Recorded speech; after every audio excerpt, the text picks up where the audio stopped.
What it do, what it do, what it do, my babies. Y'all didn't get no word from God today. So guess what? I'm finna give y'all a word. And this is called the ultimate sacrifice.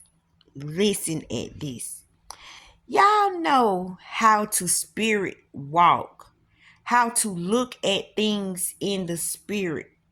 Something physical is taking place, but it's always something spiritual behind what is taking place. So I'm in here thinking about Jesus dying on the cross.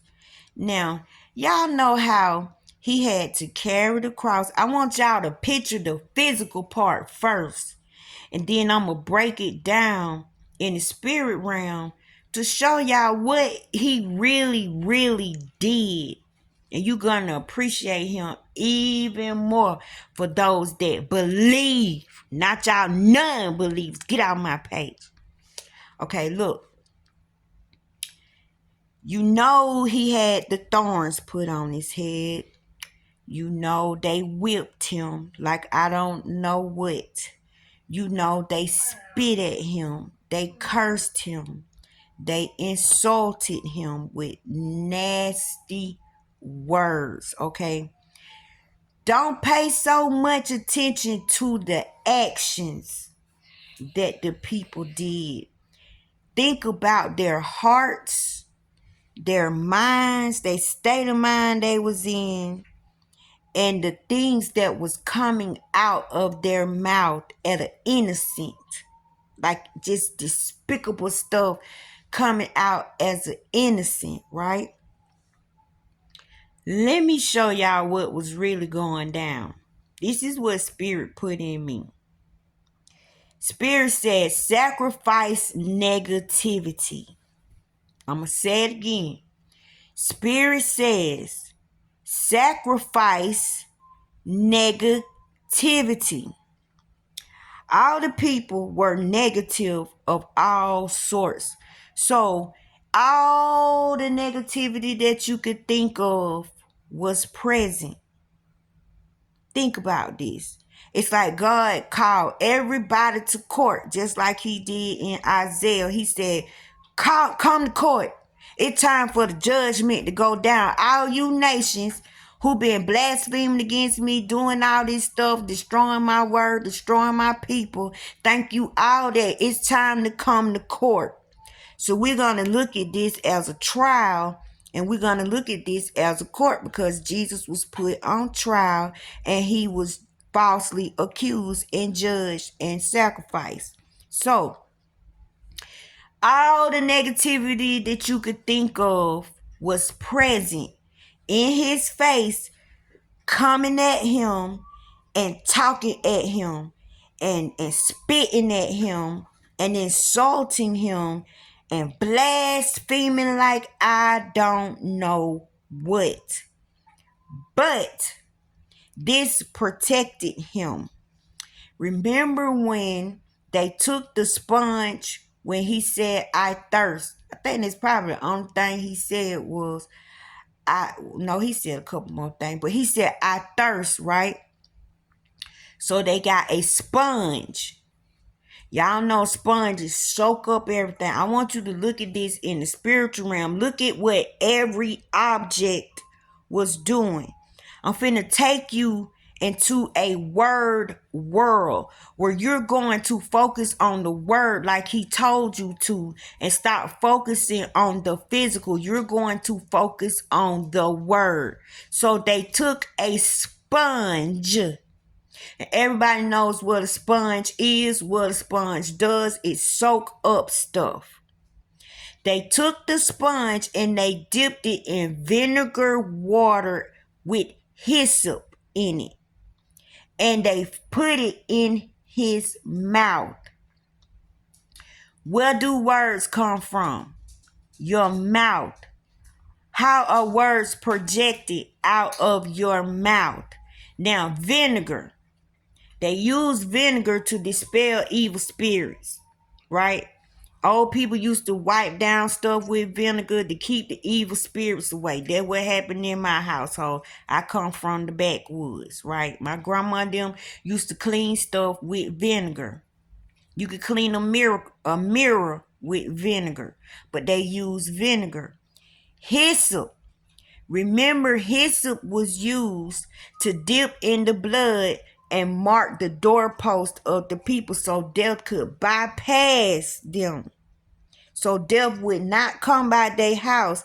It had to be with hyssop. Now, this is vinegar and hyssop mixed together in a sponge with water. And this is given to him to drink. Meaning, he's soaking up all of that was coming at him. He was taking it in. He was getting full. Like they were just talking mad cash. They were just every negative spirit, every negative word, every negative emotion, every negative feeling was present in front of the Creator. Now, Jesus is known as a reflection, the reflection of God, meaning he's a face. He is what God saw when he looked into the water and God saw his reflection. God is a creator God. You spirit walker, get out the physical world. This sci-fi, use your imagination. That reflection became his son, his child, his face. Who can only go see God? Jesus, right? It makes sense. His face returns back to him. What is Jesus to us? The reflection of God. He's God's face, right? When God looks at you, he's looking to see, do he see himself in you? Go with me in the spirit realm. This sponge soaked up everything and was put in his mouth. He never said a mumbling word while they was doing all that stuff to him. He didn't curse nobody. He didn't have to because all of the negativity was on the outside of him, not on the inside of him. It was coming at him from the outside. I mean, he called all the demons, all the devils, all the evil, all the anger, everything. He called it to the court and it was on trial. Let me go a little further. It said Jesus took it all to the grave. These are the words that I wrote down that Spirit was saying to me, and Spirit told me to explain it sentence by sentence. He took it all to the grave. You know how people take secrets, things happen to them, they don't say nothing about it. That you will never know what they thinking about something. They take it to the grave. They keep it in. They keep it to themselves. So while they was doing all of this, he was taking it all in. He was keeping it to himself. Remember, when John the Baptist seen him, he didn't have to say nothing to the people because he knew every word in their heart. Why? Because he is the word. He is the word. So, he took the sting out of it, meaning all of that negativity that was coming at him and griping at him and accusing him. He went to hell to take the sting out of the hurtfulness. You know how you get hurt, or you be like, ugh. You get that frog in your throat. You want to cry. You get that grip in your heart. You like, he took that away. When people insult you, it hurts you so bad. He took that away. The hurt of those words that they cause. He took the sting out of it. The hurt out of hurt. What made hurt you, he took it out. So it was just hurt. But it wasn't hurt, deep hurt. He took the sting out of all those negative words. Just imagine bees just taking the stinger out of each one of them one by one because Each one of them were present in the people, so he could see them. He's spirit, he's word, he see words as words. So he took the sting out of them. He took the key to the sting, meaning he went down to the root of the problem. He went down to the issue of the problem. He dealt with what put it in there, why you became this way from the first place. He snatched all that hurt out with force. Think about it. When he went to hell after he died on that cross, I want you to see the words. The key is the root cause. He took it out by the root. What demon did this?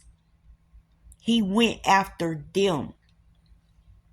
He and the cross walked out together. You can read the Ethiopian Bible. Trees can walk. I don't know if y'all knew that, but trees can get up and move to another place if that's what they choose to do. So back in the day, things used to talk. Things used to walk. The stuff that you don't consider natural, they did things. They had action to them. Trees could actually walk. He had to have a conversation with the cross in order for the cross to be in agreement with the act that he had to show the world. Listen at this. He went down in hell. Now I want you to imagine after he died on that cross and he was able to identify each one of the negatives one by one that was coming after him. He went down in hell. And I want y'all to imagine these words being present in hell. Don't imagine no demons, because we're not fighting demons. We're fighting words. So this is what he took the sting out of. This is what was present. Okay, he took hurt. Imagine hurt down there. But you see these as some beings, right? But I want you to see them as words.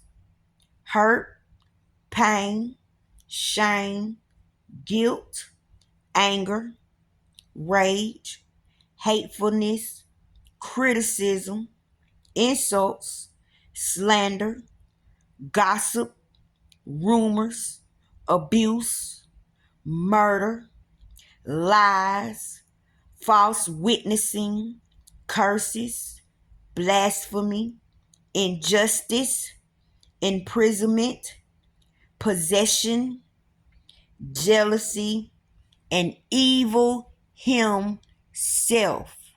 When he went down there, y'all, that's who he went down there to battle. That's who he went down there and took their sting out of them. So they no longer was what they was no more. He weakened them. He lessened them. All of them had to bow down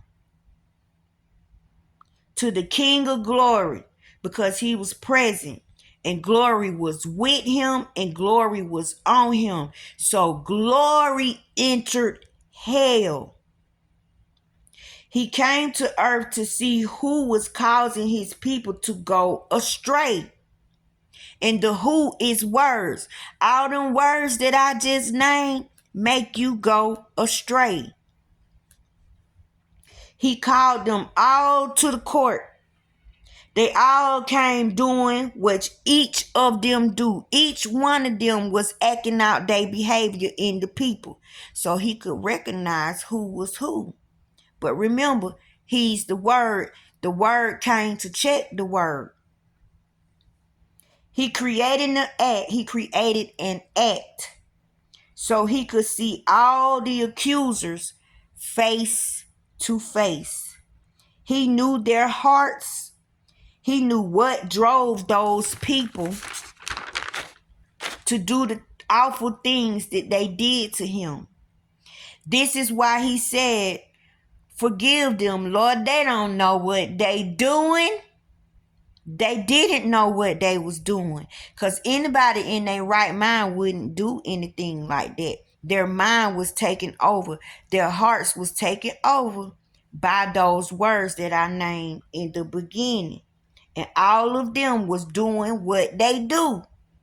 right? Murdering, slandering, cussing, going out, insulting, blaspheming. They was doing all the stuff that they do. And Jesus just sitting there looking at each one of them like, I'm going to get you. I'm going to get you. I'm going to get you. I'm going to get you. That's why he don't blame us for the stuff that we do. He asks God to forgive us because those things are powerful emotions, powerful vibrations, powerful frequencies, right? And these are powers. These are powers entering us. He saw their measure of disrespect. He seen how far they done went. He seen how much wickedness they had done spread it just by them people coming at him and doing all this ugly stuff to him.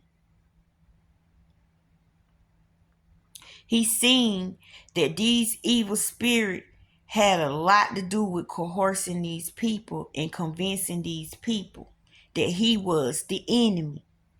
And they still doing it today. These words still at play today. And a lot of us hold these words inside of us and we act them out so they can have life. If we don't act them out, they don't have life, y'all. If we don't participate in the behavior cannot exist. The reason the behavior exists so bad because a lot of people participate in large numbers. And you have a measure like how much do you participate in this stuff. Those people were not in their right mind. They let a murderer go free. That's how you know they wasn't in their right mind, just to get at an innocent person. That don't make no sense, do it? See, they did not know what they're doing. So he's like, God, don't even be mad at them. They don't know what they doing. It's not them, Lord. It's the powers. It's the words. It's their influences. Words have powerful influence. This is still going on today. Innocence is being slaughtered.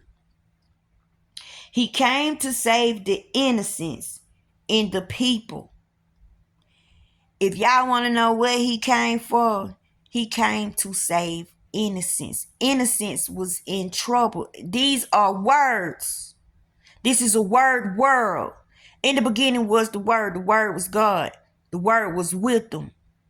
The Word is him. It's all about words. And innocence was being attacked. Innocence was being prostituted. Innocence was being manipulated. Innocence was being lied to. Innocence was being tricked. He came to save the innocent. He had to preserve innocence, y'all. He had to preserve innocence. Not the innocent, but what makes you innocent is your innocence. And that don't mean you done gave up your body at an early age and you done did something before you was married. No, come on, y'all. Think past the physical. I'm talking about innocence that's put in all of us. The part where we don't want to do no wrong. It hurt us if we do wrong. That's your innocence. When you just, you're not on that stuff. You know better. All you want to do is love. It's your innocence. It's the pureness of you. He came to preserve innocence because innocence was being slaughtered. Innocence was being attacked. Wasn't Jesus nothing but innocent? And he carried innocence. Everyone has innocence. It's the part that knows right and does right, and it refuses to hurt another. It's the part of you that's not tainted, the part of you that hasn't been poisoned. You know,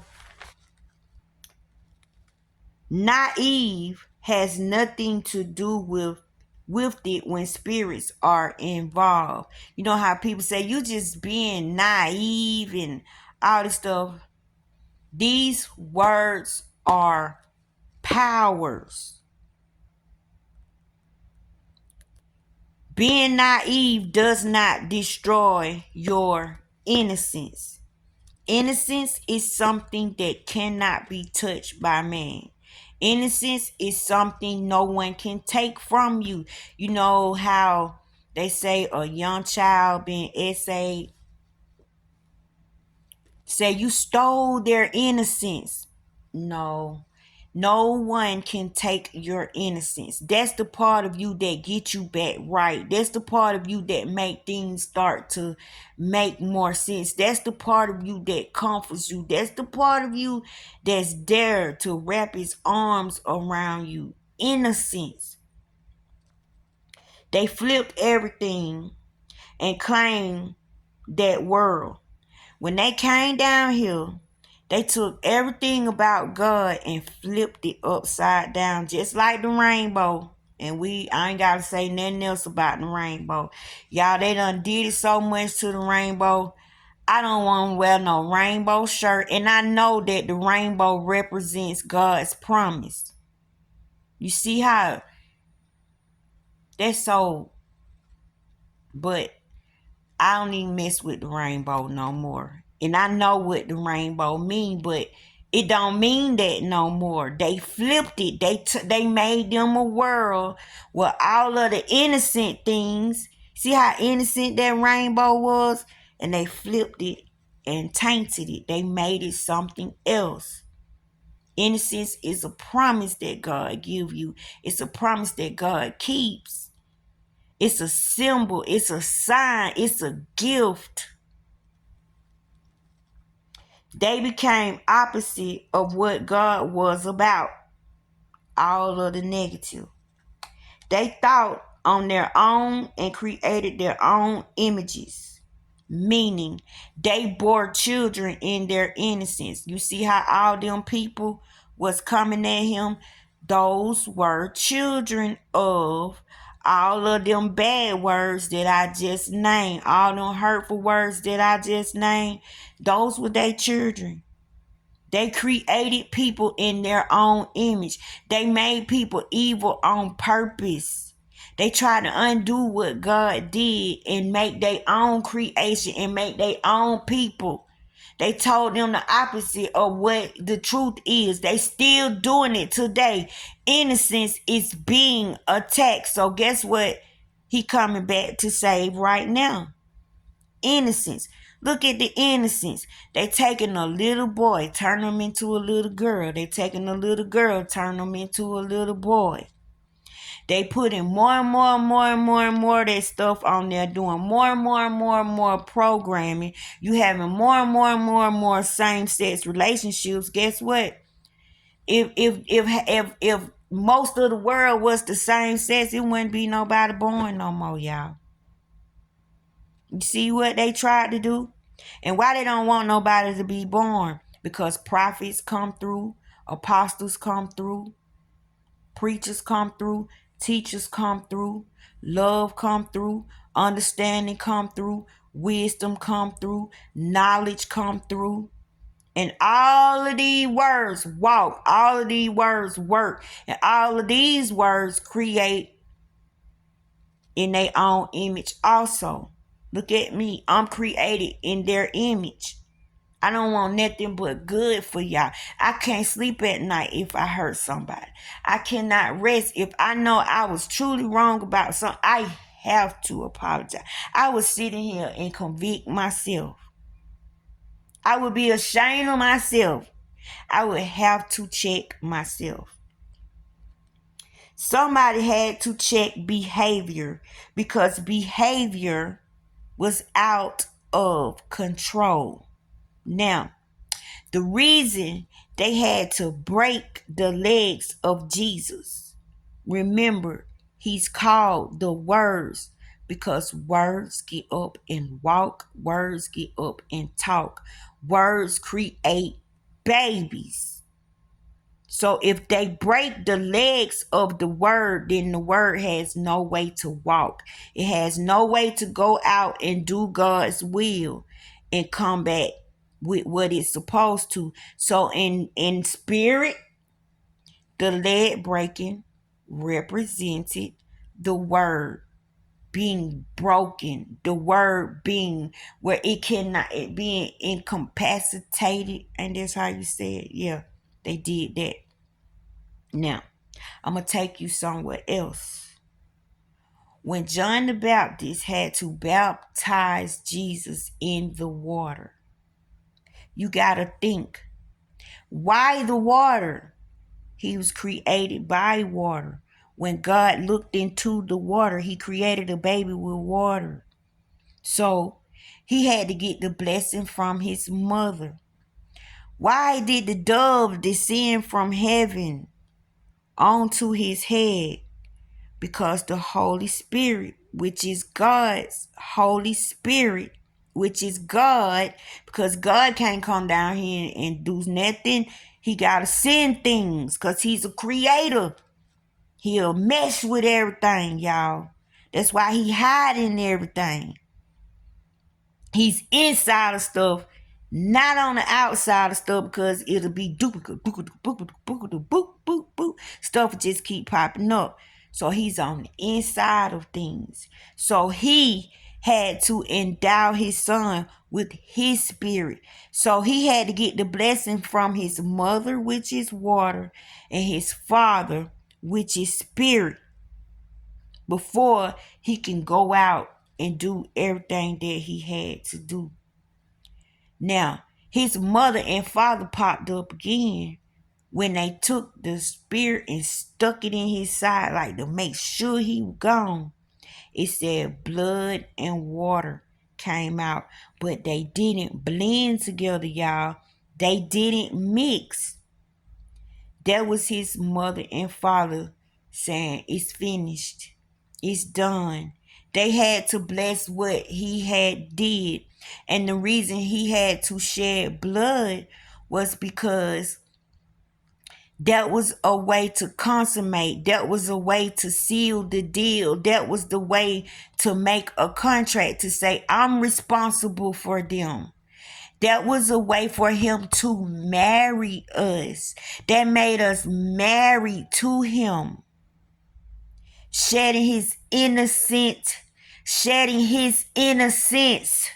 Because his innocence was being attacked. His character was being attacked. His personality was being attacked. His words was being attacked. His goodness was being attacked. I don't want y'all to look at the word the same no more when you read your Bible. I want you to put flesh to the dry bones. Make your words come alive. You can create them as creatures. You can create them as people, however you want to put them, but you need to put arms and legs and feet on them. You need to give them a body, and you need to breathe in them. But you're breathing goodness. You breathing intent in them.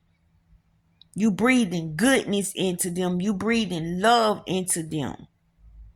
I don't want y'all to look at the word the same.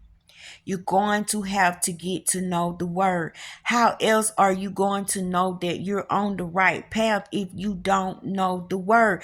Words are everywhere. You cannot escape words. Everything is a word. Everything you look at is called something. So God communicate with the words. And you see how I went to the doctor today and I saw the crown. That lets me know I'm in the right place. I walked on a bed of mustardines. That's a sign. That let me know I'm in the right place. Nothing is out of order. This was supposed to happen. You want to know if you on track in your life, but you don't have no way to tell. Well, you need to get to know the words, because the words tell you. And when you go somewhere, the word already there waiting on you. The way already been prepared for you. Come on, y'all. Get what I'm saying in the spirit realm. Stop being a physical being and be the image that God made you. Be the breath that God made you. Be the vibration and the frequency that God made you. He made you in his image. Monkey see, monkey do. I love you.